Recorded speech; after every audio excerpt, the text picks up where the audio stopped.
At 6, the off-duty pilot accused of trying to cut the engines of a flight is allowed to go home. That is until his trial. Good evening, everybody. I'm Vicki Leviakis. I'm Ken Wayne. Joseph Emerson has been released from custody in Oregon, where he pleaded not guilty to reduced charges of reckless endangerment. KRON 4's Gail Ong, live for us in Pleasant Hill, where Emerson lives, with the latest. Gail. Ken and Vicki, well, it's quiet here at Pleasant Hill outside the home of that former pilot. Now, at last check, he was supposed to be released this afternoon, but he cannot fly due to one of his release conditions. So his wife has agreed to drive him back home from Oregon. I'm so happy. My boys are going to be so happy to have their dad home. The wife of former Alaska Airlines pilot Joseph Emerson fighting back tears while speaking to reporters in Portland, Oregon Thursday morning. Her husband was released on a $50,000 bond after pleading not guilty to 83 counts of reckless endangerment for trying to take down a plane while high on magic mushrooms.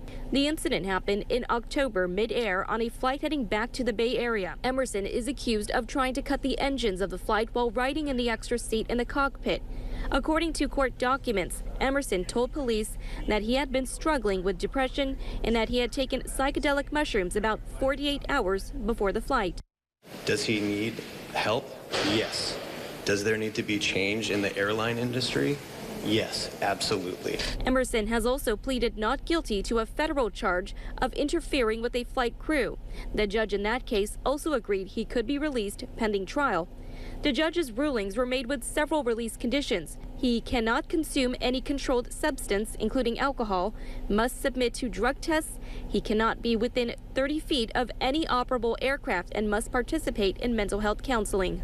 I'm saddened that this situation had to happen to my husband and to these people that it affected, but I know that this has created a movement and momentum to help thousands of other pilots.